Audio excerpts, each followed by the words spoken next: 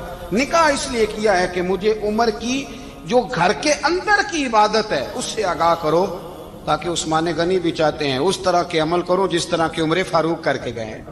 بھائی جب تک ہم اپنے گھر میں وہ توجہ نہیں دیں گے، وہ مزاج دیکھیں نا، ہمارے گھروں میں جب نقشہ پاس ہوتا ہے تو ٹی وی لان بھی اس میں ہوتا ہے، ڈرائنگ روم بھی ہوتا ہے، نماز کی جگہ بھی ہوتی ہے نقشے میں۔ صحابہ جب گھر بناتے تھے تو ایک مسجد بیت کا نقشہ پاس کرتے تھے، ذہن میں رکھتے تھے کہ یہ کونا نماز کے لیے، وہاں جوتے لے کے کوئی نہیں جائے گا، وہاں نماز پڑھی جاتی تھی، عورتیں وہاں اعتکاف کرتی۔ ٹی وی لان تو آ گیا ہے اور گھر کے اندر ٹی وی رکھنے کے لیے تو ایک کمرہ الگ سے بنا دیا گیا ہے، اور اب جو نئے نقشے پاس ہو رہے ہیں اس کے اندر گھروں کے اندر جگہ بنائی گئی ہے جہاں کمپیوٹر رکھے جائیں، اور بچوں کے لیے وائرنگ ہوگی نیچے تاکہ انہیں کوئی مشکل درپیش نہ ہو۔ یہ ساری چیزیں ہم نے نہانے کے لیے گھروں کے اندر اتنے بڑے واش روم بنائے ہیں کہ لگتا یہ ہے کہ سوائے نہانے کے اور کام ہی نہیں کوئی گھر میں ہوگا، ہر چیز آ گئی۔ پر اللہ کرے کوئی تفسیر بھی ٹیبل پہ پڑی نظر آئے، کوئی حدیث کی کتاب بھی ٹیبل پہ پڑی نظر آئے۔ اللہ کرے کہ جس طرح ابا لطیفہ سن کے آتا ہے تو جب تک سنا نہ لے اسے ہضم نہیں ہوتا، اللہ کرے کہ وہ جمعے میں بیان سن کے جائے تو اس کا بھی دل کرے میں اپنے بچوں کو سناؤں، وہ نبی پاک کی کوئی حدیث کہیں سے سنے تو گھر جا کے سنائے۔ جب تک یہ معیار نہیں بنتا آپ کیسے توقع کرتے ہیں کہ گھر کے اندر اللہ کی رحمتیں نازل ہوں گی؟ آپ یہ کیسے توقع کرتے ہیں کہ گھر کے اندر وہ معیار اور وہ مزاج بنے گا؟ حضرت عمر فاروق نے ذاتی زندگی پر جو توجہ دی، گھر والوں کے معیار پر جو توجہ دی حضرت عمر فاروق رضی اللہ تعالیٰ عنہ نے، وہ بھی بڑی دیدنی ہے۔ حضرت ابو موسیٰ اشعری کو نا آپ نے وزیر خزانہ بنایا، وزیر خزانہ، تو حضرت ابو موسیٰ اشعری کہتے ہیں کہ حضرت عمر کو شے خزانے میں رہنے تو دیتے نہیں تھے۔ تو ایک دن میں صفائی کر رہا تھا اس کمرے کی جس میں خزانہ رہتا تھا۔ ہمارے تو ملک میں جو جاتا ہے وہ صفائی کر کے ہی جاتا ہے، اللہ خیر کرے۔ اور خیر معیار بدلتا ہے، جو پچھلی حکومت ہوتی ہے وہ قرضہ اٹھاتی ہے، وہ باہر سے جاتی ہے تو قرضہ لے کے آتی، اور جو نہیں آتی ہے وہ کہتی ہے ہمیں پیکج مل گیا ہے، وہ قرضہ نہیں اٹھاتے۔ ان کو کیا ملتا ہے؟ یعنی پچھلی نے قرضہ لیا تھا اور ہم نے، واہ جی واہ کیا خوبصورت انداز ہے، اس کا نام بدل کے نا، انہوں نے قرضہ لیا تھا اور ہم نے، میں کہا بڑے شاندار سیانے بندے ہو گئی۔ اور اللہ تعالیٰ خیر فرمائے، ہمارے جو بڑے شاندار قسم کے دوست ہیں نا، شاندار، جن کا ادب سے نام لیتے ہیں، وہ عرب کے بادشاہ ہیں۔ ہم تو عرب خالی کہتے بھی نہیں، عرب شریف کہتے ہیں، عرب شریف۔ انہوں نے پتہ کیا کیا ہے؟ انہوں نے اس طرح کیا ہے کہ جو کشمیریوں کا قاتل تھا نا، اس کے گلے میں میڈل ڈال دیا ہے۔ یہی کام وہ کرتے رہتے۔ انہوں نے پہلے انہیں بلا کے مندر بھی بنوائے تھے، ہمیں کوئی شکوہ نہیں، ان کی زمین ہے، اللہ تعالیٰ توفیق عطا کرنے والا ہے، پر خیال یہ تھا کہ چلو کشمیریوں کے زخموں پر نمک نہ چھڑکتے، 2 مہینے انتظار کر لیتے، کچھ حالات سنور جاتے، کچھ تھوڑا انتظار۔ ہیں ہمارے دوست، ہمارے وزیر اعظم صاحب جب جاتے ہیں تو وہ پھولوں کا ہار ڈالتے ہیں ہمارے دوست، لیکن انہیں وہ حدیث یاد نہیں کہ نبی پاک علیہ السلام نے فرمایا جب میرے مومن کو تکلیف ہوتی ہے تو مجھے بھی گنبد خضرا میں تکلیف ہوتی ہے۔ انہیں نہ کشمیریوں کا خون یاد نہیں آیا، انہیں برہان وانی کی کٹی ہوئی لاش یاد نہیں آئی، انہیں 30,000 بیوہ عورتیں 30,000 بیوہ عورتیں یاد نہیں آئی، 30,000 بیوہ عورتیں جن کے سہاگ اجڑ گئے، اور انہیں 1.25 لاکھ یتیم بچہ یاد نہیں آیا جو یتیمی کی زندگی گزار رہا ہے، اور اس کے باوجود بہت بڑے ذمہ دار ہے وہ۔ مجھے پڑھ لینے دو آج احمد فراز کا شعر، وہ ہمارے مکتب کوئی ایسا نہیں کہ وہ مولوی تھا، وہ غیر جانبدار تھا، پر مجھے آج پڑھ لینے دو اس کا شعر، ایک کلیجے کا درد ہے، پڑھ لینے دو۔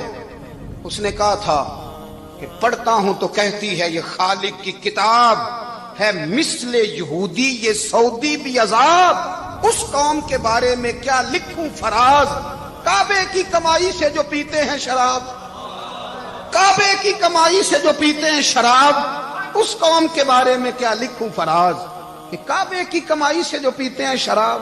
میں خیال نہیں آیا تمہارا صرف دین یہ ہے کہ قبریں گرا دو، مزارات گرا دو، فقط یہ دین ہے؟ کوئی نبی پاک کے روزے کی طرف منہ کرے تو اسے مشرک کہو، یہ دین ہے؟ اس کا نام مذہب رکھا ہے تم نے؟ مذہب تو اس کا نام ہے کہ جو رسول اللہ کا نام لینے والا ہے وہ ہمارا یار ہے، اور جو نبی پاک کا نام لینے والا نہیں، ہمارا اس سے کوئی تعلق، یہ دین ہے۔ حضرت عمر فاروق کی سیرت سنا رہا ہوں، حضرت عمر کی۔ حضرت ابو موسیٰ اشعری نے ایک عیسائی کو منشی رکھا تھا، اکاؤنٹ آفیسر حضرت ابو موسیٰ اشعری نے۔ تو حضرت عمر فاروق بول پڑے، کہنے لگے تمہیں مسلمان کوئی نہیں ملا تھا؟ کلمہ گو نہیں تمہیں نظر آئے؟ کشمیریوں کی لاشیں نظر نہیں آتی؟ ان کا خون بہ رہا ہے، تباہی اتر رہی ہے، اور تم قاتل کو گولڈ میڈل پہنا رہے ہو؟ اور یاد رکھنا، جب مسلمانوں کی بچیاں روندی جاتی ہوں نا تو پھر اسلام امن کا درس نہیں دیتا، پھر اسلام جہاد کی بات کرتا ہے، پھر اسلام جہاد کی بات کرتا ہے، جہاد کی۔ وہ قومیں غیرت مند نہیں ہوتی کہ جن کے گھروں میں آگ لگی ہو اور وہ غیروں کو ہار پہناتی پھرے۔ اللہ کا کچھ خوف کرو، زندگی مختصر ہے، دبئی میں کتنے رہے اور کتنے چلے گئے، خدا را کچھ خدا۔ تم سے اچھے تو وہ نیو یارک کے رائٹر ہیں جو کم از کم اپنے کالموں میں کشمیر کی بات کرتے ہیں، تم سے اچھا برطانیہ کا وہ شخص ہے جو کم از کم BBC لندن پہ رپورٹ جاری کرتا ہے تو کہتا ہے کشمیر پہ ظلم ہو رہا ہے، تم سے تو وہ اچھے رہ گئے۔ تم نے بات کرنا تو دور کی بات، تم نے دشمنوں کے گلے میں ہار پہنانے شروع کر دیے۔ کل جب پوچھیں گے بلا کے تم کو اپنے سامنے، کیا جواب جرم دو گے تم خدا کے سامنے؟ بڑی تکلیف ہوئی، بڑی تکلیف ہوئی۔ وہ نا منصور حلاج کو پھانسی دی جا رہی تھی، تو حضرت جنید بغدادی بھی آ کے دیکھنے لگے، تو منصور حلاج کہنے لگے بابا سارا زمانہ دیکھے پر تو نہ دیکھ، سارا زمانہ تماشا دیکھے انہیں تو پتہ کوئی نہیں نا، تو نہ دیکھ۔ عرب شریف والو، ٹرمپ اسے انعام دیتا تو تکلیف کوئی نہیں تھی، ملکہ وکٹوریا اسے انعام دیتی تو تکلیف کوئی نہیں تھی، پر تم تو نہ ایسا کرتے، تم تو اپنے تھے، تم تو کلمہ گو تھے، تم تو یہ ظلم نہ کرتے، تم تو یہ حرکت نہ کرتے۔ میں کہتا ہوں ٹھہر ہی جاتے، جانا نہیں دنیا سے، اللہ کے حضور حاضر نہیں ہونا۔ جب رسول اللہ قبر میں آئیں گے تو کیا جواب دو گے؟ خدا را، حضور نے فرمایا تھا گناہ روک نہیں سکتے تو دل میں ہی برا جان لو، ذالک اضعف الایمان، یہ کمزور ایمان ہے، کم از کم اتنی حد تک تو آ جاؤ، دشمن سے گلے تو نہ ملو۔ خدا را سمجھیں، ہمارا پہلا تعارف یہ ہے کہ ہم رسول اللہ کے غلام ہیں۔ اقبال نے کہا تھا وطن کا بت نہ بنانا، وطن کو بت نہ بنانا۔ اقبال کہنے لگے ان تازہ خداؤں میں بڑا سب سے وطن ہے، جو پیرہن اس کا ہے وہ مذہب کا کفن ہے، اس لیے کہ بازو تیرا توحید کی قوت سے قوی ہے۔ اسلام تیرا دیس ہے، اسلام تیرا دیس ہے، کیونکہ تو مصطفی ہے، تو نبی پاک والا ہے، مصطفیٰ والا۔ اسلام تیرا دیس ہے، تو مصطفی ہے۔ امریکہ میں جو مسلمان رہتا ہے ہمارا بھائی ہے، اور پاکستان میں جو مرزائی رہتا ہے اس سے ہمارا کوئی تعلق نہیں ہے۔ حضرت عثمان غنی نے اپنے چچا کے بیٹے سے کہا تھا کہ تو کلمہ نہیں پڑھتا تو تیرا میرا رشتہ کوئی نہیں۔ بلال حبش سے آیا ہے پر میرے نبی کا غلام ہے تو سگے بھائیوں سے بھی آگے ہے۔ ہزاروں قومیں وجود میں آئیں دہر میں خشک و تر کے رشتے سے، پر ہم نے بنیاد دوستی رکھی یاد خیر البشر کے رشتے سے۔ اپنی ملت پر قیاس اقوام مغرب سے نہ کر، خاص ہے ترکیب میں قوم رسول ہاشم۔ کچھ خیال کرے، پہلا تعارف دین ہے، اگر دین نہیں تو پھر کسی وطن کی کوئی ضرورت۔ اس لیے کہ پاکستان کا تصور اقبال نے پیش کیا نا، تو اقبال کہنے لگے ان تازہ خداؤں میں بڑا سب سے وطن ہے جس کو تم بت بنا کے پوجتے ہو۔ ہمارا وطن تو ہمیں جان سے زیادہ پیارا ہے، پر پہلے پاکستان نہیں، پہلے اسلام، پہلے اسلام تیرا دیس ہے، تو مصطفی ہے۔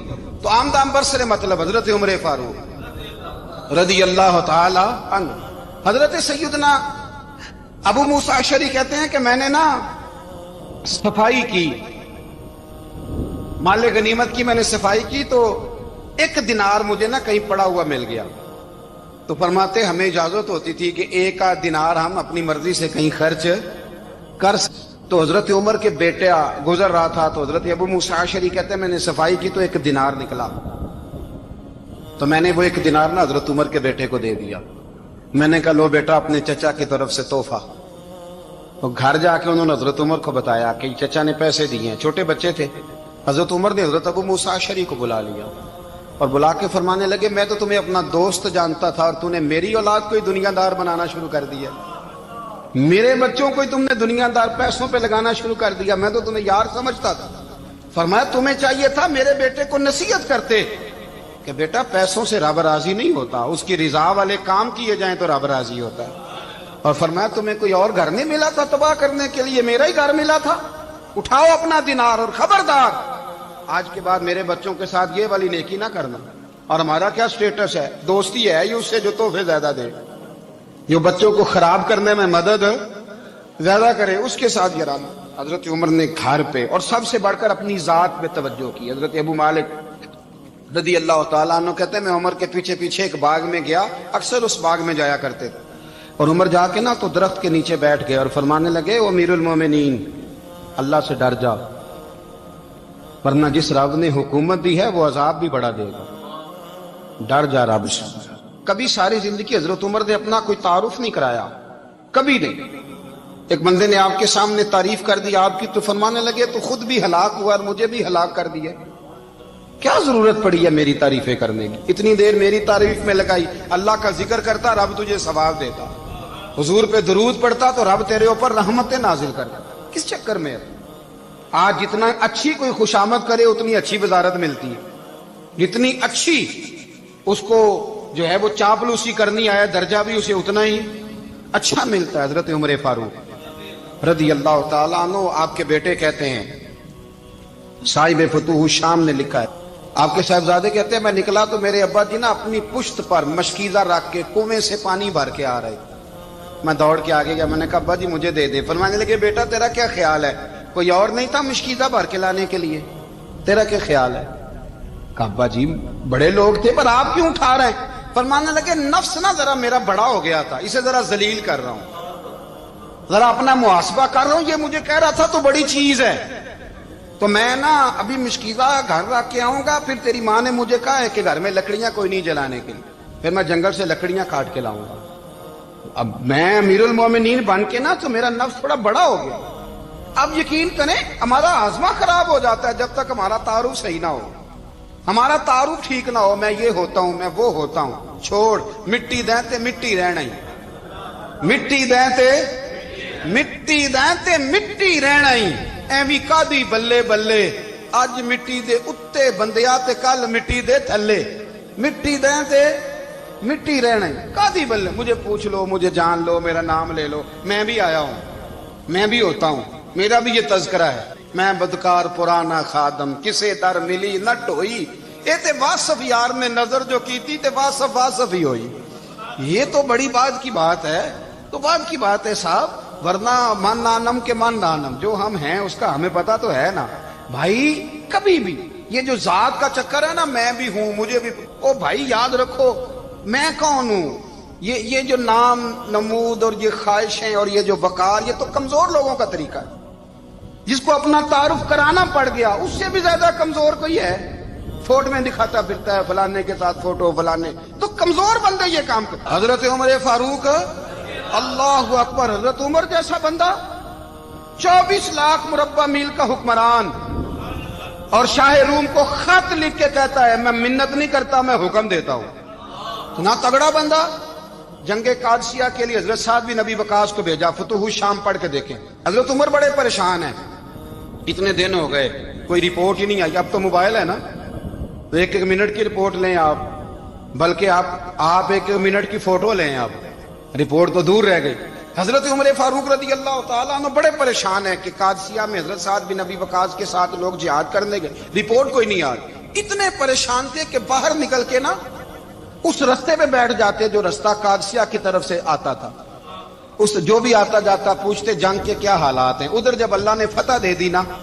تو حضرت سعد بن ابی وقاص رضی اللہ تعالیٰ عنہ نے ایک قاصد کو خط دے کے بھیجا کہنے لگے عمر کے پاس جاؤ انہیں اطلاع دو کہ الحمدللہ اللہ نے اسلام کو فتح عطا کر دی یہ حضرت عمر کو جا کے دینا وہ بڑے پریشان ہوں گے وہ جو اس زمانے میں اس طرح ہوتا تھا کہ کئی دور دور سے صحابہ جو دوسرے شہروں کے ملکوں کے رہنے والے ہوتے تھے وہ بھی آ کے شامل ہو جاتے تھے جہاد میں کوئی ایک دفعہ مدینے آیا کوئی 2 دفعہ آیا پھر اپنے اپنے علاقوں میں بہت سارے لوگوں نے زیادہ دفعہ حضرت عمر کو دیکھا بھی نہیں تھا وہ جو قاصد خط لے کے آیا تھا نا اس نے 1 دفعہ دیکھا تھا حضرت عمر بوڑھے ہو گئے وہ پہچانتا نہیں تھا میری بات کی سمجھ آ رہی ہے آپ حضرات ادھر سے وہ خط لے کے آ گیا حضرت عمر مدینے سے باہر نکل کے اس روڈ پہ بیٹھے تھے جو قادسیہ سے آتا تھا جب اس آدمی کو آتے دیکھا تو حضرت عمر اٹھ کے کھڑے ہو گئے فرمانے لگے قادسیہ سے آ رہے ہو وہ کیا کہتا ہے پھٹے پرانے کپڑے ٹوٹے ہوئے جوتے سر پہ پرانی پگڑی کہنے لگے غلام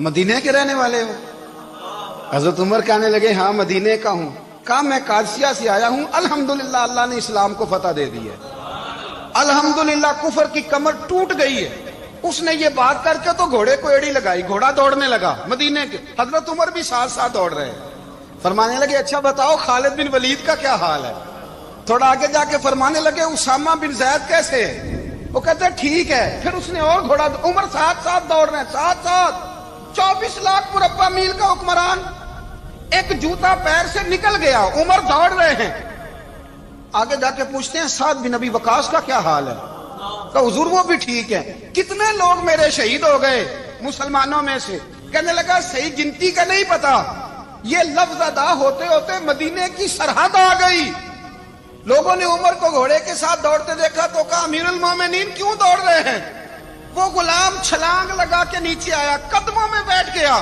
کہنے لگا حضور آپ نے بتایا ہی نہیں آپ امیر المومنین ہیں آپ فرمانے لگے کیا بتاتا میں تو اونٹ چلانے والے کا پتر ہوں کیا بتاتا وہ عمر ہوں جس نے اپنے گناہوں کا حساب دینا ہے کیا بتاتا جو سعد بن ابی وقاص کو جہاد پہ بھیج کے خود بزدلوں کی طرح گھر میں بیٹھا ہے کیا بتاتا کوئی حیثیت نہیں کوئی تعارف تو نے اچھا کیا تو تو مجاہد تھا مجھے ساتھ ساتھ دوڑایا تو نے اچھا کیا جتنے لوگ تھے چیخے مار کے رونے لگے حضرت فاروق اعظم سے کہنے لگے عمر جب تک تیرے جلوے رہیں گے اللہ کامیابیاں ہی عطا فرمائے گا جب تک تیرا رنگ رہے گا اللہ تعالیٰ نوازتا ہی رہے گا کچھ نہیں کبھی اپنا آپ ظاہر ہی نہیں کیا بہت بڑے تھے حضرت عمر بڑے تھے لیکن ساری زندگی اپنے محاذ حضرت ابو رافع غلام تھے قرآن پاک بڑا سونا پڑھتے تھے حضرت عمر جب بھی انہیں ملتے کہتے ابو رافع تو عمر سے اچھا ہے قرآن بڑا شاندار پڑھتا ہے تو وہ کہتے حضور اگر میں قرآن صحیح پڑھتا ہوں تو آپ کو قرآن کی تشریح زیادہ صحیح آتی ہے آپ بھی تو مجھ سے افضل ہیں تو آپ فرماتے نہیں پھر بھی تو مجھ سے افضل ہے کیوں اس لیے کہ تو اپنے غلام اپنے آقا کی نوکری بھی ٹھیک کرتا ہے اور رب کی عبادت بھی ٹھیک کرتا ہے اور مجھے خالص صرف عبادت کرنی ہوتی ہے وہ بھی ٹھیک نہیں کر پاتا. ساری زندگی اپنا محاسبہ، ساری زندگی اپنے گریبان میں دیکھا، ساری زندگی اپنے آپ کو پرکھا، اپنے آپ کو ٹٹولا. 62 سال عمر بیت گئی. حضرت حذیفہ بن یمان ایک صحابی تھے. میرے نبی کریم علیہ السلام نا ان سے راز کی باتیں کرتے تھے. ہر بندے کا ہاضمہ ٹھیک نہیں ہوتا، سب سے راز کی بات نہیں کرنی چاہیے. حضرت حذیفہ بن یمان کہتے ہیں حضور راز کی باتیں بتاتے ہیں. مدینہ منورہ میں جو منافقین تھے ان کی لسٹ بھی نبی پاک نے حضرت حذیفہ بن یمان کو دی تھی. جب کوئی مشکوک آدمی مر جاتا نا تو صحابہ کہتے ہیں ہم دیکھتے اگر حضرت حذیفہ نے جنازہ پڑھا ہے تو ہم بھی جنازہ پڑھ لیتے. نبی پاک نے بھی کچھ جنازے نہیں پڑھے. ترمذی میں ہے فرمایا عثمان سے جو بغض رکھے اس کا جنازہ نہیں پڑھیں گے. حضرت حذیفہ بن یمان اگر جنازہ پڑھتے تو لوگ پڑھتے، وہ نہ پڑھتے تو لوگ جنازہ نہ پڑھتے. حضرت حذیفہ بن یمان کہتے ہیں جناب عمر فاروق کی خلافت کے آخری ایام تھے، کچھ دنوں کے بعد وہ شہید ہو گئے. فرماتے آدھی رات کا وقت تھا، میں گھر میں سویا تھا بڑا بے فکر، اچانک میرے دروازے پہ دستک ہوئی، میں گھبرا کے اٹھا. اتنی رات کو کون آیا؟ کہتے ہیں قربان جاؤں دروازے پہ گیا تو امیر المومنین فاروق اعظم دروازے پہ. میں نے کہا عمر کوئی حکم تھا تو مجھے بلا لیتے. کہنے لگے میں نا امیر بن کے نہیں آیا، تیرا ویر بن کے آیا ہوں. امیر المومنین کی حیثیت سے سرکاری کام سے بلاتا تو وہاں بلاتا، مجھے ایک ذاتی کام پڑ گیا. کہتے میں نے عمر کو گھر کی اندر بلا کے چارپائی پہ بٹھایا. میں نے کہا حضور میں غریب آدمی ہوں، میں کیا آپ کے کام آ سکتا ہوں؟ تو کہتے ہیں انہوں نے نا مجھے ساتھ بٹھا لیا، پھر میرا ہاتھ پکڑ لیا. کہنے لگے تو عمر کو جانتا ہے؟ عمر جھوٹ نہیں بولتا. تو جانتا ہے؟ عمر وعدوں کا پکا ہے. کہا حضور جانتا ہوں. کہا میں اس وقت آیا ہوں جب دیکھ بھی کوئی نہیں رہا. حضرت حذیفہ بن یمان کہتے ہیں پریشان ہو گیا، حضور پہلیاں نہ بجھوائے، مہربانی کر بتائیں کدھر آئے ہیں.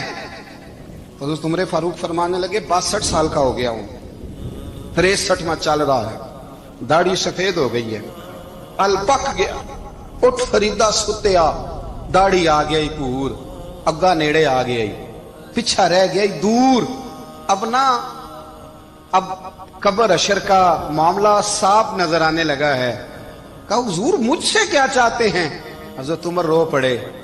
کہنے لگے آج میں عشاء کے بعد نکلا ہوں تو نبی پاک کے صحابہ مجھے نیک کہہ رہے تھے، پھر میں نے بچوں کی ماں سے اور بچوں سے بھی پوچھا ہے، وہ بھی مجھ سے راضی ہیں. پر حذیفہ تیرے ساتھ نبی پاک راز کی باتیں کرتے تھے، سچ بتا کہیں عمر کا نام منافقوں میں شامل تو نہیں؟ سچ بتا ان منافقین میں تو شامل نہیں، کہیں اوپر سے تو نہیں سارا کچھ؟ حضرت حذیفہ بن یمان کہتے ہیں میں باپ کے مرنے پہ اتنا نہیں رویا جتنا عمر کے سوال پہ رویا. میں قدموں میں بیٹھ گیا. میں نے کہا نہیں عمر یہ تو میں نے نہیں سنا، لیکن یہ میں نے نبی پاک سے ضرور سنا ہے کہ میرے بعد اگر کوئی نبی ہوتا تو عمر ابن خطاب ہوتا. یہ میں نے اپنے کانوں سے سنا ہے کہ عمر جس گلی سے گزرے شیطان رستہ بدل جاتا ہے. یہ میں نے اپنے کانوں سے سنا ہے کہ 950 سال حضرت جبریل جناب عمر کی شان بیان کریں تو پھر بھی بیان نہیں ہو سکتا.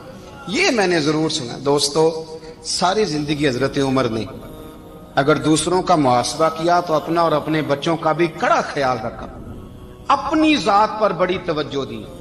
جو لوگ اپنا بھول جاتے ہیں نا، ہمیں اپنی صحت کا بڑا خیال ہے لیکن اپنی روحانی زندگی کا کوئی خیال نہیں ہے، قلبی زندگی کا کوئی تصور نہیں ہے. آپ یقین کریں موٹا آدمی کمزور ہونے کے لیے جدوجہد کر رہا ہے، کمزور طاقتور ہونے کے لیے، لیکن جس کو کتنے دن بیت گئے اللہ رسول کی یاد میں رویا ہی نہیں، کتنے دن بیت گئے نہ سننے کو دل ہی نہیں چاہا، جسے مہینوں بیت گئے اور قرآن پاک کی طرف نظر ہی نہیں گئی، وہ فکر مند ہی نہیں. زندگی زندہ دلی کا نام ہے، مردہ دل کیا خاک جیا کرتے ہیں. بھائی حضرت عمر کی زندگی دور حاضر میں ہمیں یہ سبق دیتی ہے کہ کڑی نگرانی رکھو اپنے پودوں کی، کڑا خیال رکھو اپنے ذاتی باغ کا، اور یہ جو تمہارے دل کی دنیا ہے یہ تمہاری روح کی زندگی ہے، اس کا محاسبہ کرتے رہو. نبی کریم علیہ السلام نے فرمایا اپنا حساب خود کر لو قبل اس کے کہ تمہارا حساب کیا جائے. اپنا حساب بولیے، اپنا حساب. ہم ساری دنیا کا حساب کرتے پھرتے ہیں، کوئی کہاں سے کماتا ہے کہاں کھاتا ہے، پر اپنا حساب حضور نے فرمایا حساب کر لو قبل اس سے کہ تمہارا حساب مولا علی فرماتے ہیں نماز پڑھ لو قبل اس کے کہ تمہاری نماز پڑھی جائے، نماز پڑھ لو قبل اس کے کہ تمہاری، اپنا محاسبہ کریں، تھوڑا سا نا اوپر دائیں بائیں دیکھنے کی بجائے تھوڑی سی گردن جھکا کے نا، درویش کہتے ہیں برے بندے نو میں لبن ٹریا تے جگ تے ملیا نہ کوئی، اپنے اندر چاتی پائی تے میں تھوں برا نہ کوئی، تھوڑی سی نا تھوڑی سی اپنی طرف توجہ دیں۔ ہم نا بے چین وقت گزار رہے ہیں، بے قرار ہیں، بے سکون ہیں، سبب یہ ہے کہ ہم نے نا اپنا حساب کرنا چھوڑ